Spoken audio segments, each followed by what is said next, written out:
Good morning all of you, सभी students को नमस्कार, सुप्रभात। अपने इस महाविद्यालय मौरी देवी तापड़िया कन्या महाविद्यालय के इस यूट्यूब चैनल को लाइक, शेयर व सब्सक्राइब करते रहो ताकि आपको जो नए वीडियोज़ है उनकी अपडेट मिलती रहे और आप उनका लाभ ले सके। हम हमारी जो राजनीतिक सिद्धांत पॉलिटिकल थ्योरी बुक है उसमें हम उदारवाद, लिबरलिज्म, जो उदारवाद दृष्टिकोण है इसके बारे में पढ़ रहे हैं। कल हमने उदारवाद का अर्थ है उसके बारे में जाना था। उदारवाद हमने देखा था कि अंग्रेजी जो शब्द है लिबरलिज्म और इसका जो लैटिन शब्द लिबरलिस से बना है जिसका अर्थ होता है स्वतंत्रता। तो कल हमने इसके अर्थ के बारे में या तात्पर्य के बारे में समझा था। आज हम उदारवाद के अर्थ को समझने के लिए निम्नलिखित बिंदुओं को, मतलब उदारवाद के अर्थ को और अधिक सरल भाषा में समझ सके, इसके लिए निम्नलिखित जो बिंदु है या वक्तव्य है उनको समझना आवश्यक है। मतलब उदारवाद के अर्थ को समझने के लिए हम जो ये आगे वक्तव्य है, आज ये बिंदु है, इनको समझेंगे। पहला है, ये अनुदारवाद का विलोम नहीं है। कुछ लोग ऐसे कहते हैं कि जो उदारवाद है ये क्या है, अनुदारवाद जो विचारधारा दृष्टिकोण है इसका क्या है, विलोम है। इसका क्या है, इसकी विपरीत विचारधारा है, जबकि ऐसा नहीं है। उदारवाद इंग्लैंड में प्रचलित अनुदारवाद दृष्टिकोण की विरोधी विचारधारा रही है जिसने सदा परिवर्तन का समर्थन किया है। उदारवाद है, हम पढ़ रहे हैं, तो ये हमेशा क्या किया है, उदारवादी वो विचारधारा है जो हमेशा परिवर्तन का समर्थन करती है, जबकि अनुदारवाद वो विचारधारा है जो क्या चाहती है, जिस प्रकार से जो परंपरा है उसको वैसा ही चाहती है। मतलब रूढ़िवादी विचार दृष्टिकोण है ये कोई परिवर्तन नहीं चाहता है, ये परिवर्तन विरोधी है, जबकि उदारवाद क्या चाहता है, परिवर्तन चाहता है। तो इसलिए कुछ सोचते हैं कि भाई ये परिवर्तन विरोधी है, ये परिवर्तन चाहती है, तो अनुदारवाद का विलोम, कुछ विचारक इसे मानते हैं कि अनुदारवाद का क्या विलोम है, जबकि ऐसा नहीं है। जिसने सदा उदारवाद ने सदा परिवर्तन का समर्थन किया है। इंग्लैंड में अनुदारवाद सुधार व परिवर्तनों का विरोधी था। इंग्लैंड में जो अनुदारवाद है ये सुधार, अनुदारवादी जो विचारधारा है ये सुधार वह जो परिवर्तन है इसका क्या है, विरोधी है। ये जिस प्रकार का सिस्टम है उसी में क्या करता है, विश्वास करता है, जबकि उदारवाद क्या है, परिवर्तन का समर्थक है, ये चाहता है परिवर्तन होना चाहिए। तो कुछ विचारक इसे कहते हैं कि इसका क्या है, अनुदारवाद है, ये उदारवाद का क्या है, विलोम है, जबकि ऐसा नहीं है। सुधार व परिवर्तनों का विरोधी था। वह राजाओं, सामंतों व चर्च के अधिकारियों के विशेष अधिकारों की रक्षा का प्रतीक था। उदारवाद है, ये राजा है, वहाँ पर सामंत है या चर्च है, इसके विशेष अधिकार है, इसका क्या था, प्रतीक था। क्या, अनुदारवाद। इसलिए ये हमेशा ये चाहता था कि कोई परिवर्तन नहीं होना चाहिए, क्योंकि ये एक विशिष्ट वर्ग है, उसकी क्या करता है, ये उसको विशेष अधिकार की बात करता है, जबकि अनुदारवाद इस प्रकार की कोई बात नहीं करता है। किंतु उदारवाद ने सभी क्रांतिकारी परिवर्तनों का पक्ष पोषण किया। ये व्यक्तिगत स्वतंत्रता का प्रतीक बन गया। और उदारवाद हमने देखा है कि ये लैटिन भाषा के लिबरलिस्ट शब्द से बना है और जिसका अर्थ ही क्या होता है, स्वतंत्रता। तो ये व्यक्ति की स्वतंत्रता से संबंधित क्या करता है कि व्यक्ति को क्या कर दो, स्वतंत्र कर दो, ताकि वो अपना क्या कर सके, विकास कर सके। उदारवाद ने आधुनिक युग के समाजवादी एवं साम्यवादी विचारों का भी, इन्होंने आधुनिक युग के जो समाजवादी और जो साम्यवादी है उनका भी क्या किया है, विरोध किया है। समाजवादी व साम्यवादी जो विचारधारा है उनका भी उदारवाद ने क्या किया है, विरोध किया है। जबकि ये विचारधाराएं क्रांतिकारी, जबकि ये समाजवादी और साम्यवादी जो विचारधाराएं ये भी क्या है, क्रांतिकारी परिवर्तन की समर्थक है, फिर भी उदारवाद ने इनका भी क्या किया है, विरोध किया। तो हमारे को ये समझना है ये अनुदारवाद का विलोम नहीं है। कहने का मतलब है ये इसका विपरीत नहीं है। और अनुदारवाद वो विचारधारा है जो क्या रूढ़िवादी है, ये सुधार और परिवर्तन का क्या करती है, विरोध करती है। ये जिस प्रकार से सिस्टम है उसी में क्या करती है, विश्वास करती है। इस बात का ध्यान रखना है। दूसरा है, ये व्यक्तिवाद का पर्यायवाची नहीं है। दूसरा बिंदु है,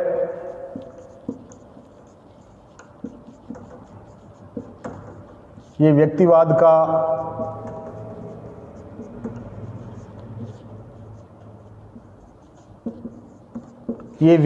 का पर्यायवाची नहीं है। जिस प्रकार से उदारवाद है वैसे व्यक्तिवाद भी क्या है, एक विचारधारा, एक दृष्टिकोण है।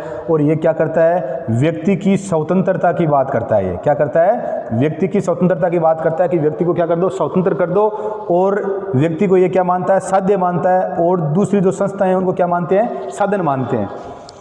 तो ये व्यक्तिवाद का पर्यायवाची नहीं है, ये व्यक्तिवाद का पर्यायवाची नहीं है। व्यक्तिवादी विचारधारा व्यक्ति के जीवन में राज्य के हस्तक्षेप को सहन नहीं करती है। व्यक्तिवादी विचारधारा है, ये व्यक्ति के जीवन में राज्य या जो अन्य संस्थाएं हैं वो जो हस्तक्षेप करती है उसको क्या नहीं मानती है, उसको सही नहीं मानती। व्यक्तिवाद वो विचारधारा है, ये कहती है कि जो राज्य या जो अन्य संस्थाएं हैं उसको व्यक्ति के जीवन में क्या नहीं करना चाहिए, हस्तक्षेप नहीं करना चाहिए,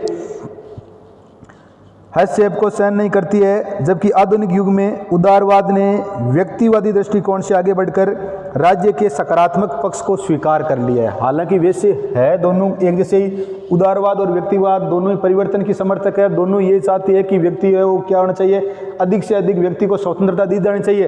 परंतु व्यक्तिवाद तो क्या कहता है कि राज्य या दूसरी कोई भी संस्था है वो व्यक्ति के जो स्वतंत्रता है उसमें किसी प्रकार का क्या नहीं करेगी, हस्तक्षेप नहीं करेगी। जबकि उदारवाद है जो वर्तमान समय में क्या बात करती है, सकारात्मक राज्य की जो सकारात्मक स्वतंत्रता, एक नकारात्मक और एक सकारात्मक दो रूप होते हैं, तो सकारात्मक जो अच्छे कार्य के लिए उस पर क्या करती है, हस्तक्षेप को उदारवाद वर्तमान समय में क्या करती है, स्वीकार करती है।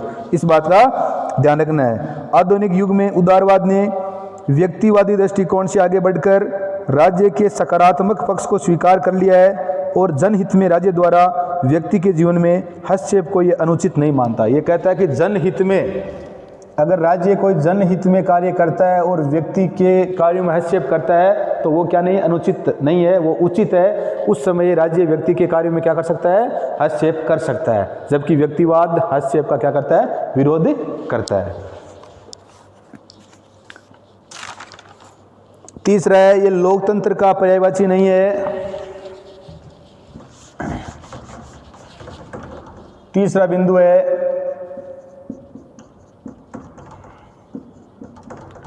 ये लोकतंत्र का पर्यायवाची नहीं है। कुछ विचारक उदारवाद को लोकतंत्र का पर्यायवाची कहते हैं, लोकतंत्र का समानार्थी कहते हैं, परंतु ये लोकतंत्र का समानार्थी या पर्यायवाची नहीं है। व्यक्तिवादी विचारधारा व्यक्ति के जीवन में राज्य के हस्तक्षेप को सहन नहीं करती है। जबकि आधुनिक युग में उदारवाद ने व्यक्तिवादी दृष्टिकोण से आगे बढ़कर राज्य के सकारात्मक पक्ष को स्वीकार कर लिया है और जनहित में राज्य द्वारा व्यक्ति के जीवन में हस्तक्षेप को ये क्या नहीं मानता, अनुचित नहीं मानता है। ये हम कर चुके हैं। उदारवाद का आधार स्वतंत्रता है और वह केंद्रीकृत शासन का विरोधी है। उदारवाद का आधार हमने पढ़ा था, उदारवाद है, इसका आधार क्या है, स्वतंत्रता है। उदारवाद है, इसका आधार क्या है, स्वतंत्रता है। और इसका केंद्रीय जो तत्व है वो क्या है, स्वतंत्रता है। और वो केंद्रीकृत उदारवाद है, ये केंद्रीकृत शासन का क्या है, विरोधी है। केंद्रीकृत का मतलब क्या होता है, शक्तियां किसी एक व्यक्ति के हाथ में या किसी एक समूह के साथ हाथ में नहीं होनी चाहिए। ये बात कौन कहता है, उदारवाद कहता है। जबकि लोकतंत्र का मूलाधार क्या है, समानता है। जबकि लोकतंत्र का मूलाधार क्या है, समानता है। इस बात का ध्यान रखना। लोकतंत्र समानता की बात करता है, मूल आधार लोकतंत्र का समानता है सभी के साथ। हमारे संविधान के अनुच्छेद जो 14 है उसी में भी क्या कहा गया है, विधि के समक्ष समानता। ये हमने कहाँ से लिया है, इंग्लैंड से या ब्रिटेन से लिया है। मतलब कानून की नज़र में सभी क्या है, बराबर है। उदारवाद है, लोकतंत्र ये समानता की बात करता है, जबकि उदारवाद किस पर आधारित है, स्वतंत्रता पर आधारित है। और ये केंद्रीकृत जो शासन है उसका विरोधी है। ये कहता है कि व्यक्ति को क्या करना चाहिए, स्वतंत्रता देनी चाहिए। जबकि लोकतंत्र किसकी बात करता है, समानता की बात करता है। और आज हमारे संविधान में भी अनुच्छेद 14 के तहत हमारे को क्या दी गई है, विधि के समक्ष सभी समान है। और अनुच्छेद 14 से लेकर अनुच्छेद 18 तक क्या है, समानता का अधिकार है। इस बात का ध्यान रखना है। अनुच्छेद 14 में विधि के समक्ष समानता है। अनुच्छेद 15 में लिंग है, जाति है, धर्म है, वंशानुगत है, निवास, इसके आधार पर भेदभाव नहीं किया जाता है। अनुच्छेद 16 में अवसर की समानता है। अनुच्छेद 17 में अस्पृश्यता का अंत है। और अनुच्छेद 18 में क्या है, उपाधियों का अंत है। तो ये बात है। तो कहने का मतलब ये है, ये लोकतंत्र का पर्यायवाची नहीं है। कुछ विचारक कहते हैं कि उदारवाद है वो क्या है, लोकतंत्र का पर्यायवाची है, जबकि ऐसा नहीं है, पर्यायवाची नहीं है। ये लोकतंत्र समानता की बात करता है, जबकि उदारवाद किसकी बात करता है, स्वतंत्रता की बात करता है। लोकतंत्र तथा व्यक्तिवाद का सम्मिश्रण, ये वो लोकतंत्र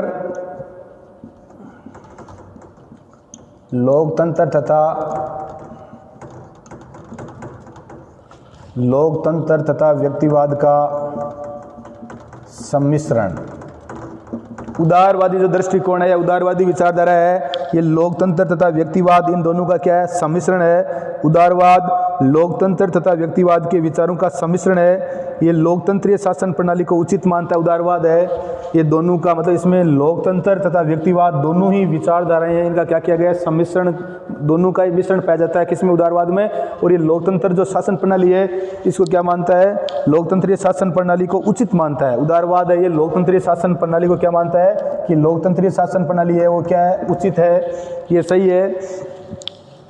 साथ ही व्यक्ति को अपने व्यक्तित्व के विकास के लिए पूर्ण अवसर भी देना चाहता है। साथ ही ये व्यक्तिवादी विचारधारा व्यक्ति को अपने जो पूरा सर्वांगीण विकास करने के लिए इसके लिए क्या देना चाहिए, पूर्ण अवसर देना चाहिए। तो इस प्रकार से उदारवाद में लोकतंत्र और व्यक्तिवाद दोनों का क्या पाया जाता है, मिश्रण पाया जाता है। लोकतंत्र की विचारधारा की बात करता है कि लोकतंत्रात्मक शासन प्रणाली उचित है, और व्यक्तिवाद व्यक्ति का पूर्ण अवसर करने के लिए उसे क्या देनी चाहिए, स्वतंत्रता देनी चाहिए, ताकि व्यक्ति अपने व्यक्तित्व को क्या कर सके, निखार सके। तो ये ध्यान रखना है कि उदारवाद है, इसमें क्या है, इसमें लोकतंत्र और व्यक्तिवाद दोनों का क्या पाया जाता है, सम्मिश्रण पाया जाता है। तो इन जो विभिन्न हम बिंदु है इनका अध्ययन करने से हमारे को उदारवाद का जो अर्थ है ये ज़्यादा से ज़्यादा क्या होता जा रहा है, ज़्यादा से ज़्यादा क्लियर होता जा रहा है। अगला जो बिंदु है वो है सामाजिक कल्याण पर आधारित, सामाजिक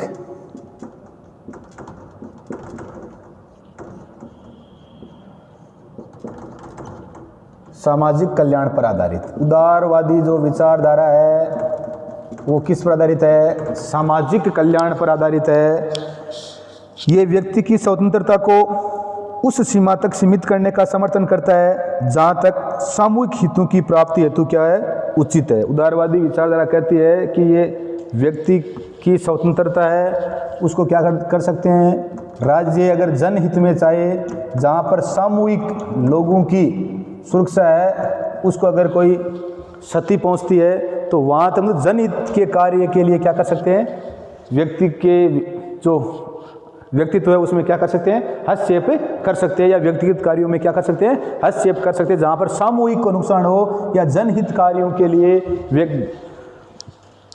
ये व्यक्ति की स्वतंत्रता को उस सीमा तक सीमित करने का समर्थन करता है जहाँ तक सामूहिक हितों की प्राप्ति हेतु उचित। अगर सामूहिक हित को प्राप्त करना है और अगर वहाँ पर व्यक्तिगत हितों का टकराव होता है तो उस समय व्यक्तिगत हितों को क्या कर सकते हैं, रोक सकते हैं, उनको थोड़ा सा क्या कर सकते हैं, सीमित कर सकते हैं।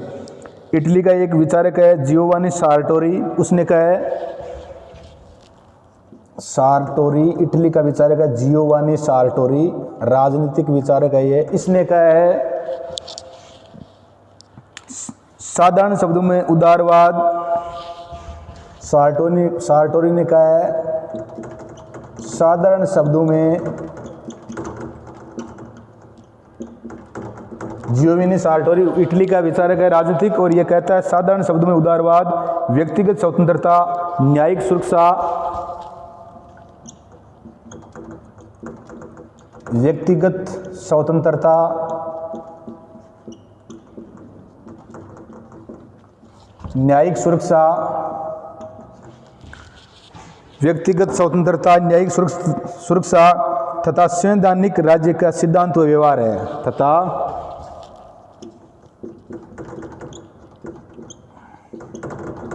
तथा संवैधानिक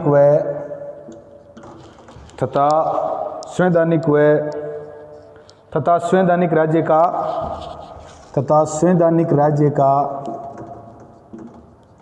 सिद्धांत व व्यवहार है, सिद्धांत व व्यवहार है। यह बात कौन करता है, इटली का जियोवानी सार्टोरी, इटली का विचारक है, ये कहता है साधारण शब्दों में उदारवाद व्यक्तिगत स्वतंत्रता, न्यायिक सुरक्षा तथा संवैधानिक राज्य का सिद्धांत व व्यवहार है। ये बात कौन कहता है, सार्टोरी कह रहा है। सार्टोरी कह रहा है कि साधारण शब्दों में उदारवाद वह दृष्टिकोण है जो चाहता है कि व्यक्ति को क्या मिले, व्यक्तिगत स्वतंत्रता मिले, व्यक्ति को न्यायिक सुरक्षा मिले तथा संवैधानिक राज्य वो क्या होना चाहिए, संवैधानिक राज्य है वो संविधान के अनुसार वहाँ पर शासन चलना चाहिए, सिद्धांत व व्यवहार है। ये बात कौन कर रहा है, ये बात सार्टोरी कर रहा है। तो आज हमने उन बिंदुओं का अध्ययन किया जिनसे हम उदारवाद को आसानी से क्या कर सकते हैं, समझ सकते हैं। तो उन वक्तव्यों का हमने अध्ययन किया, और ये पहला हमने ये अनुदारवाद का विलोम नहीं है। अनुदारवादी एक विचारधारा है, कहाँ पर, इंग्लैंड में, और ये क्या है, परिवर्तन विरोधी है। ये जो चर्च है, राजा है, सामंत है, उनके विशेष अधिकारों को बनाए रखना चाहती है, ये परिवर्तन का विरोध करती है, जबकि उदारवाद क्या करती है, उदारवाद परिवर्तन चाहती है।